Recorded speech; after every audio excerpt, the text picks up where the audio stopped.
I'd like to hand you now, in San Francisco, to the legends that are Josh Chetwin and Johnny Gould.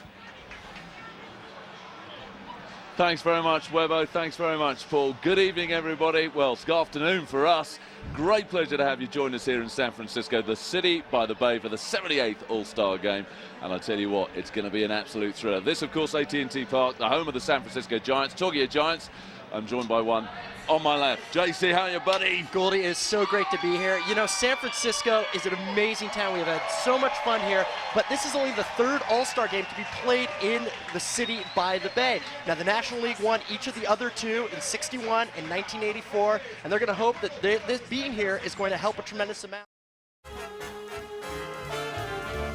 Guys, we come all this way for a game of baseball, but we deserve to be locked up if we don't check out the delights of San Francisco. You know what, fellas, I got an idea. Let's split up and explore the city by the bay. Good idea. That's a great idea. I'm going this way. Hey, what?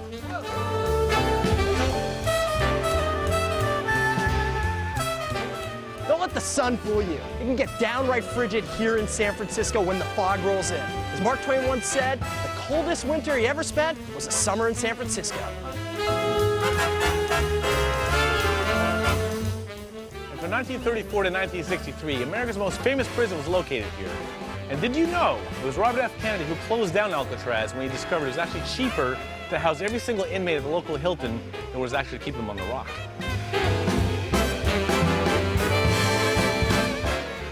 And of course, it's the home of the architectural wonder that is the Golden Gate Bridge.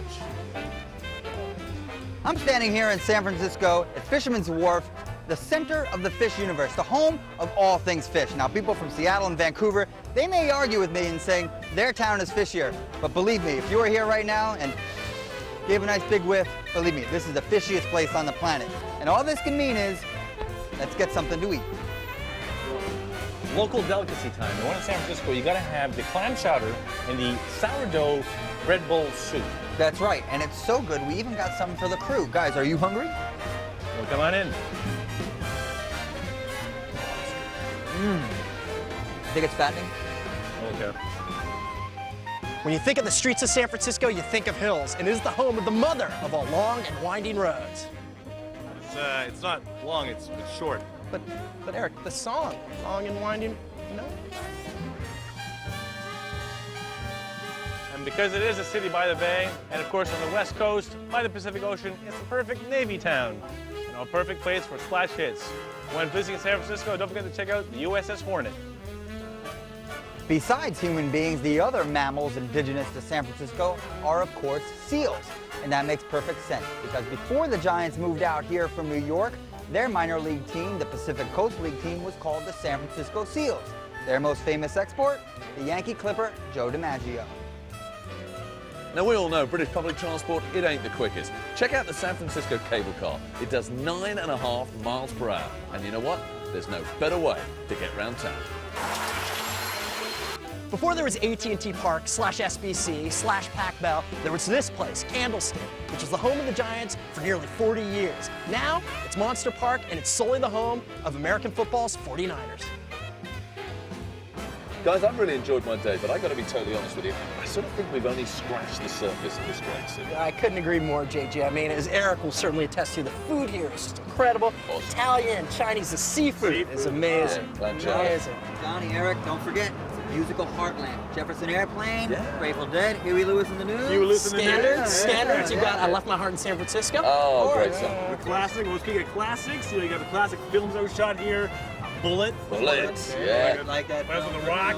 Pursuit of Happiness. Pursuit of Happiness. 48 hours, don't forget that. 48 hours, Eddie Murphy. Right? Absolutely. Don't forget Dirty Harry. Dirty Harry. Yeah, Absolutely. It's official, guys and girls. The city by the bay gets the 5 baseball thumbs up. Well, there you go, our very own unique insight and proof, of course, that we've been working very hard for the last 3 days, which I think is important to establish, that it's not just here on a bit of a freebie. Let's be totally honest, JC, it's a great city to come and visit, whether you've got an all-star game or not. Well, it is a great city, but you know what? We are one of the central reasons for why it is a great city, and it's this stadium. We had the opportunity to go to Candlestick Park, and that was much more generic, not as impressive. You come here, it's a downtown ballpark, and it is such a special place to be, and it is one of the jewels of what is already a great place to be. certainly is. And of course, the real highlight for me, and I'm sure for you as well, JC, this morning we were up at the crack of dawn taking batting practice right here at AT&T Park. You get a real sense of the size of this place, how difficult it must be to hit home runs. And I've got to say, I was very impressed with your performance this morning. Well, you too, Gouldy. I think you definitely took a step forward from last year. Pittsburgh, you were hitting some ground balls. This year, though, you hit a few fly balls. I certainly did. Good. I certainly did. I think I might have got a couple of bloop singles in there if I was lucky. But I tell you what, buddy, last night when we were watching Home Run Derby, and I keep mentioning we're going to see some highlights of that a little later in the program, I've got to say, I found it incredible how difficult it must be to hit a home run. We just take it for granted. We watch these guys do it in, day out. The reality is, it is so hard to hit that ball that far to the back wall, let alone into a McCovey Cove and have a splash hit. Well, you mentioned the home run derby, and you think about these guys, and they'll miss-hit the ball. Okay, they don't even get everything they could get out of their hits, and they're hitting out of the ballpark. I use all my aggression, all my ability. I'm nowhere close to getting even to the fence. You really get a sense of the athletic ability, particularly the core strength, right around the hips, the explosion that they get to hit the ball. It is just amazing. That's why they're some of the top athletes in baseball. Absolutely. And the world. And also, there was a comment made by Big Albert. Now, if there's one man who knows how to hit home runs, it is, of course, Albert Pujols. Talking about hitting here at AT&T Park, he said, the wind just blows. It's probably the toughest park in the National League for a right-handed hitter. And yet, the lefties last night in the Home Run Derby massively struggled. Well, that's just because of the unpredictability of the wind. You just never know where it's going to blow. And when it is blowing in a different direction, then all of a sudden it shifts from being a lefty to a righty hitting type of ballpark. Okay. Well, of course, we're not the only ones here. You know Eric's here with us as well, but it gives me very great pleasure to finally introduce the fourth of the family. Here's Big Dave Lengel, pitch side. Josh, Johnny, All-Star games always bring back memories of Midsummer Classics past. Anybody watching the game back in 1970 will never forget the way Ray Fosse was pummeled by Pete Rose at the plate that in Cincinnati. A year later, in Detroit at Old Tiger Stadium, Reggie Jackson's mammoth home run off of Doc Ellis. Fast forward to 1999, a very special moment in Fenway Park.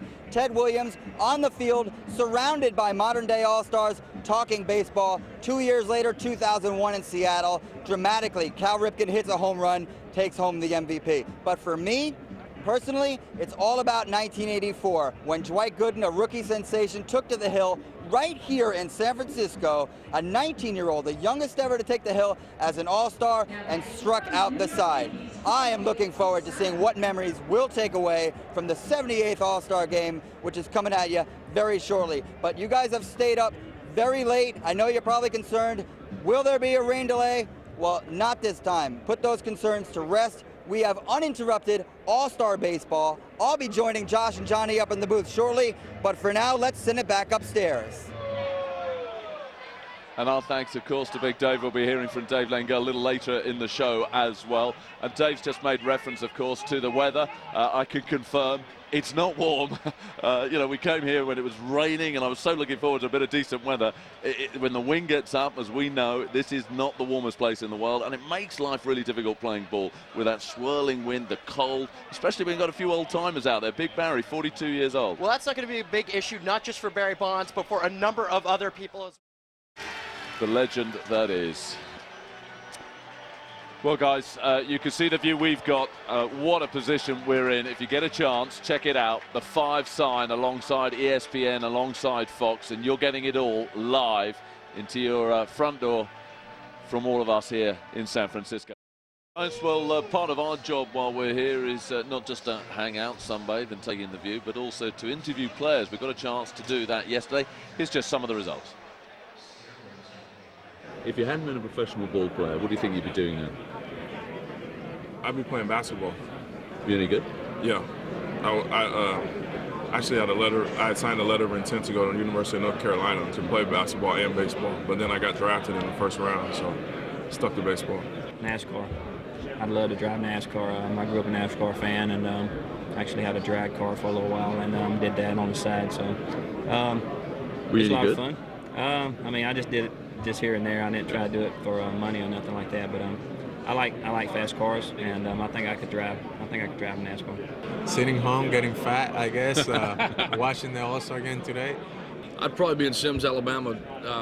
I don't know, doing something in the outdoors. Maybe, I don't know, maybe on a tractor farm somewhere. I'm a redneck at heart, and mean, this is far from really who I am. But that wasn't really an option, so, you know, I don't even like to think about it. You know, right now, when I was young, I always said I was going to be playing ball, so I made it, so this is where we at.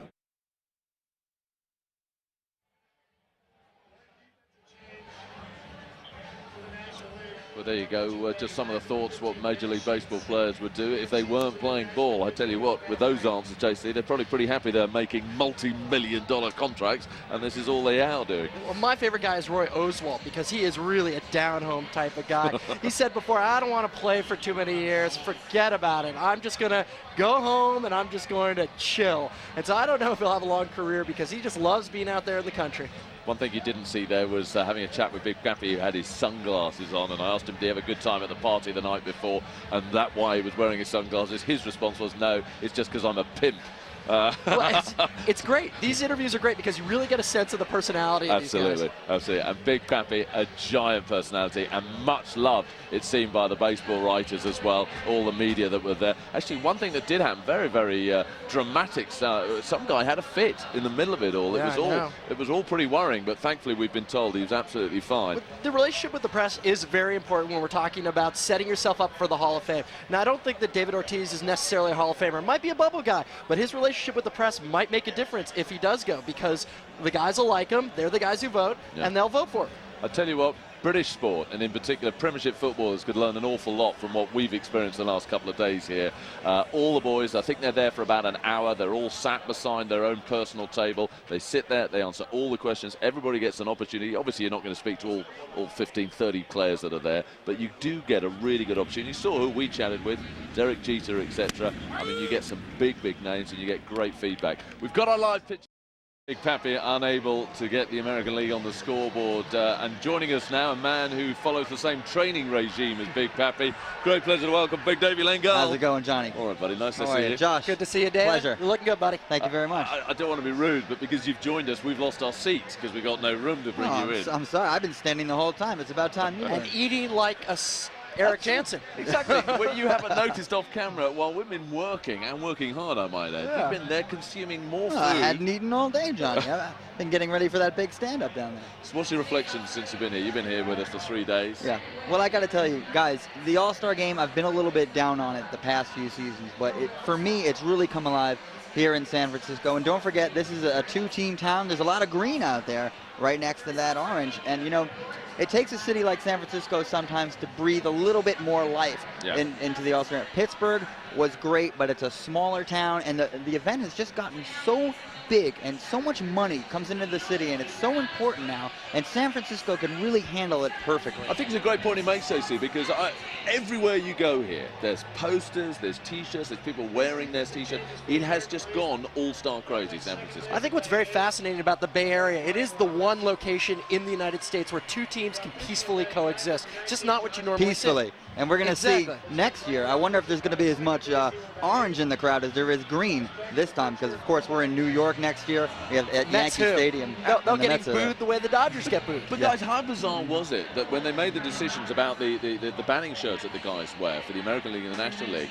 that you've got here in San Francisco, where the color obviously is orange, and they put that on the American League team. And there were some characters out there in the crowd who were apparently talking to A-Rod as he was walking past, saying, "You look good in orange, A-Rod." Well, there was one point where a lot of Mets fans thought he would look good in orange as well, but it didn't work out. I got to ask you, David, now you were down on the field right before the game. What was the energy like down there? I mean, we felt it up here, but it must have even felt more electric down there. Chaos. That was just your piece of camera. Yeah, exactly. So many people on the field. Like I said, it's so big that so many facets. The media is so large now. Yeah. It's not just press. It's not just a couple of stations. And you know, why are we here? I mean, baseball has grown so much over the past 5 or 10 years that, you know, the field swells before the game. But batting practice was a lot of fun getting to watch those guys. We saw them at the Derby yesterday, but getting another taste down there, that was fantastic. And they allowed us to take batting practice and shag a few flying balls I didn't get that. on the turf here. I didn't get that. On the day of the All-Star. You wouldn't get that in the UK. No, You're not allowed anywhere near the grass at Twickenham or Wembley. David, you're just not allowed around when the good stuff happens. I understand. I understand that. We didn't broadcast live from the All-Star game until I was gone. I understand that completely. You weren't around because you were in bed. Right, let's rejoin the action. Bottom of the third.